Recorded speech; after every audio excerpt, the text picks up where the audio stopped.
Assalamualaikum warahmatullahi wabarakatuh. Perkenalkan, nama saya Muhammad Rizky Gufron. Saya mahasiswa Universitas Pancasakti Bekasi, program studi manajemen semester 4. NIM saya 2892050006. Kali ini saya ingin mengerjakan tugas ujian akhir semester dengan mata kuliah akuntansi manajemen dengan dosen pengampu Bapak Muhammad Rosidi SEMM. Nah, kali ini saya ingin menjelaskan tentang keputusan investasi modal. Keputusan investasi adalah sebuah tindakan yang dilakukan oleh manajer keuangan dalam mengalokasikan sejumlah dana ke dalam bentuk investasi. Dari keputusan tersebut, investor pasti mengharapkan adanya laba dalam jangka waktu yang cukup panjang. Keputusan investasi juga berkaitan dengan proses pemeliharaan satu atau lebih alternatif investasi yang dinilai menguntungkan dari sejumlah alternatif investasi yang tersedia bagi perusahaan. Lalu tidak hanya soal keuntungan besar yang mendasari keputusan investasi, tapi juga menyangkut risiko. Langkah-langkahnya pun tidak hanya sebatas analisis risiko, begitu pula dengan sifat investasi yang harus Anda ketahui terlebih dahulu sebelum yakin menempatkan dana berupa yang pertama yaitu jenis-jenis keputusan investasi modal. Yang pertama yaitu ada independent project. Sifat ini adalah ketika memutuskan untuk berinvestasi di suatu entitas perusahaan atau usaha di mana investor yakni investasinya akan tepat. Alasannya bisa datang dari penerapan proyek investasi perusahaan tersebut memang dirancang demikian, atau karena fungsi proyek investasi setiap proyek yang berbeda satu sama lain, sehingga tidak menutup peluang banyak investor untuk mendapatkan profit. Yang kedua itu mutually exclusive project. Sifat ini akan memberikan keputusan investasi yang lebih selektif, sebab satu-satunya adalah persoalan fungsi proyek investasi yang sama antara investor satu sama lain. Jika kamu mengincar suatu emiten atau entitas usaha untuk berinvestasi, pastikan dana alokasi investasi yang kamu miliki kuat agar peluang untuk diterima semakin besar. Selain itu, keputusan investasi tidak berhenti hanya karena telah mengetahui sifat investasi dan memiliki instrumen yang sesuai proses. Ini akan berlanjut hingga evaluasi keputusan yang diambil, apakah kinerja sesuai dengan harapan di awal atau justru belum. Maka itu sebabnya keputusan investasi bukan hanya persoalan memutuskan sesuatu, tapi merupakan bagian dari sebuah perencanaan investasi yang memiliki beberapa tahap krusial di dalamnya guna mensukseskan proses investasi yang akan dilakukan setelahnya. Selanjutnya itu ada dasar keputusan investasi. Proses keputusan investasi adalah pemahaman hubungan antara return harapan dan risiko suatu investasi. Hubungan return risiko dan return harapan dari suatu investasi merupakan hubungan yang searah dari linear. Artinya semakin besar return harapan, semakin besar pula tingkat risiko yang harus dipertimbangkan, atau bisa juga disebut sebagai dasar keputusan investasi. Di sini ada penjelasan secara lengkap. Yang pertama itu return merupakan sebutan untuk keuntungan yang didapat dari menanam dana pada sebuah instrumen investasi. Ada dua jenis return pada konteks manajemen investasi, yaitu yang pertama ada return harapan, yang merupakan tingkat return yang diantisipasi investor di masa datang.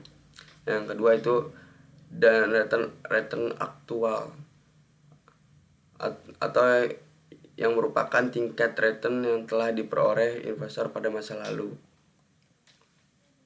Selanjutnya itu ada risiko, merupakan sebutan Untuk kerugian yang dialami oleh investor karena berbagai faktor, kebanyakan risiko terjadinya karena hal tidak terduga, strategi yang tidak matang, dan kesalahan pada kalkulasi dan analisis seorang investor.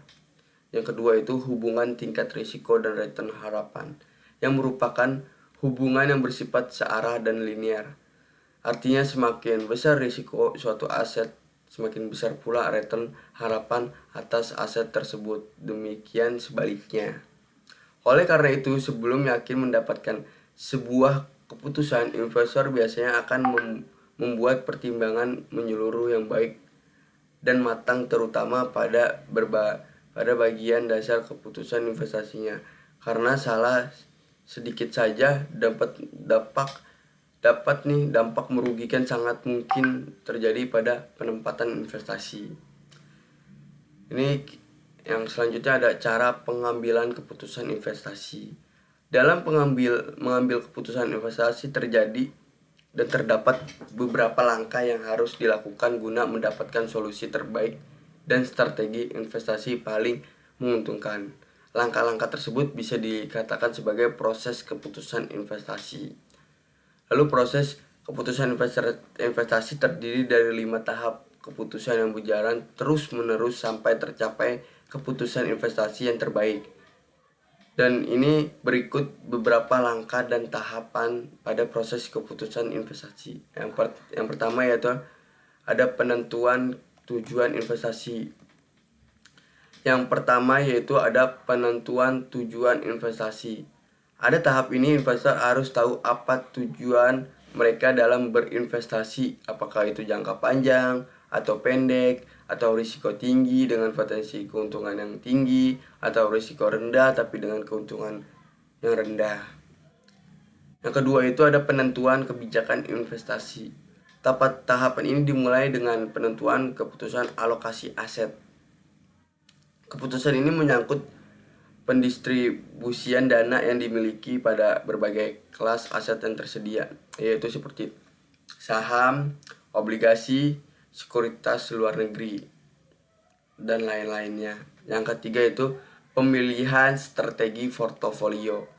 Ada 2 strategi portofolio yang bisa dipilih, yaitu yang pertama yaitu strategi portofolio yang aktif, yang meliputi kegiatan penggunaan informasi yang tersedia, teknik-teknik peramalan secara aktif untuk mencari kombinasi portofolio yang lebih baik. Yang kedua itu ada strategi portofolio pasif, yang meliputi aktivitas informasi pada portofolio yang seiring dengan kinerja indeks pasar. Yang keempat yaitu adalah pemilihan aset. Tahap selanjutnya adalah pemilikan aset-aset yang akan dimasukkan dalam portofolio. Tahap ini memerlukan pengevaluasian setiap sekuritas yang ingin dimasukkan dalam portofolio. Tujuan tahap ini adalah untuk mencapai kombinasi portofolio yang efisien, yaitu portofolio yang menawarkan return diharapkan tertinggi dengan tingkat risiko tertentu, atau sebaliknya, menawarkan return yang diharapkan tertentu dengan tingkat risiko terendah. Selanjutnya yang kelima adalah pengukuran dan evaluasi kinerja portofolio. Tahap ini bisa ditahapkan sebagai tahap final dan penentuan apakah keputusan investasi sudah layak atau belum. Jika tahap pengukuran dan evaluasi kinerja telah dilewati dan ternyata hasilnya kurang baik, maka proses keputusan investasi harus dimulai lagi dari tahap pertama. Demikian seterusnya sampai dicapai keputusan investasi yang paling optimal. Nih, selanjutnya itu ada tips mengambil keputusan investasi yang tepat. Sama ketika sudah mulai berinvestasi, mengambil sebuah keputusan investasi juga memiliki strategi tertentu agar tidak salah langkah dalam memiliki instrumen yang tepat dalam menanamkan modal investasi. Untuk kamu yang baru terjun ke dunia investasi, berikut ini adalah beberapa tips cara pengambilan keputusan investasi yang tepat. Yang pertama yaitu kenali dulu jenis investasinya. Sebelum memutuskan untuk berinvestasi, sebaiknya kamu mencari tahu dulu mengenai jenis investasi yang menguntungkan dan tidak menimbulkan risiko. Kamu harus menentukan mana investasi yang mana yang baik dan tidak untuk kebutuhan dan kemampuan finansialmu, karena hal ini akan mempermudah tujuan investasi masa mendatang dan kelak tidak menyebabkan kerugian yang besar alias risiko yang rendah. Sama seperti kenapa kita harus kenali dulu jenis investasinya. Sebelumnya di bulan-bulan yang kemarin banyak kasus investasi bodong, maka kita harus benar-benar tahu investasi apa dulu. Selanjutnya, teman-teman harus tentukan tujuan dan kebijakannya.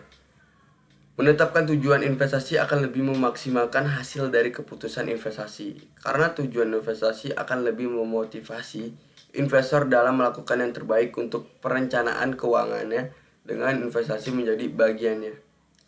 Selanjutnya itu setelah menerapkan tujuan investasi, langkah selanjutnya adalah menentukan kebijakan investasi. Kebijakan yang ditetapkan oleh setiap investor berkorelasi atau berhubungan dengan tujuan yang telah mereka tetapkan sebelumnya. Dimulai dari penentuan keputusan alokasi aset yang menyangkut pendistribusian dana yang dimiliki pada berbagai kelas-kelas aset yang tersedia, seperti saham, obligasi, real estate atau sekuritas luar negeri. Yang ketiga itu tetapkan strategi portofolio investasi. Terdapat 2 strategi portofolio yang dapat dipilih, diantaranya adalah strategi portofolio aktif dan strategi portofolio pasif. Strategi portofolio aktif meliputi kegiatan penggunaan informasi yang tersedia dan teknik-teknik estimasi secara aktif dalam mencari kombinasi portofolio yang lebih baik lagi. Sedangkan strategi portofolio pasif adalah aktivitas investasi pada portofolio yang seiring dengan kinerja indeks pasar, artinya portofolio yang dilakukan hanya mengikuti indeks pasar yang ada. Yang keempat yaitu melakukan diversifikasi, yaitu diversifikasi merupakan salah satu untuk mengendalikan risiko, karena walaupun berinvestasi pada beberapa aset investasi yang kamu miliki, diversifikasi juga dikaitkan sebagai strategi untuk menyempurnakan portofolio. Lalu diversifikasi cocok dilakukan untuk jenis investasi seperti reksadana dan saham. Selanjutnya yang kelima, menghitung tingkat keuntungan dan risiko. Sebagai pemodal, kamu harus bisa menghitung dengan cermat atas 2 hal tersebut. Untuk mendapatkan keuntungan yang lebih besar, maka artinya kamu juga harus siap menanggung risiko yang besar juga. Namun sebaliknya, jika semakin rendah risiko yang ditanggung, maka semakin rendah maka tingkat keuntungan yang dapat diharapkan. Yang keenam itu tentukan jangka waktu investasi. Teman-teman itu harus menentukan jangka waktu investasi di awal, bisa membantu dalam menentukan beberapa kisaran risiko yang kelak ditanggung. Biasanya orang yang berinvestasi untuk jangka panjang dapat menanggung risiko yang lebih besar. Ini sebabnya karena investasi saham mengalami fluktuasi yang tinggi dari waktu ke waktu. Namun investasi yang jangka panjang juga memiliki tingkat keuntungan yang stabil juga. Yang 7 yaitu kita mengenali karakter diri kita sebagai investor. Karakter investor pada umumnya terbagi menjadi 3, yaitu yang pertama, pengambil risiko yang biasanya bersikap agresif dan spekulatif. Penghindar risiko yang cenderung menghindari berita dan surat kabar atau sumber media berita lainnya agar tidak mengganggu rencana keputusan investasinya. Yang kedua itu netral, yang cenderung lebih fleksibel tapi tetap bersikap hati-hati dalam mengambil keputusan investasi.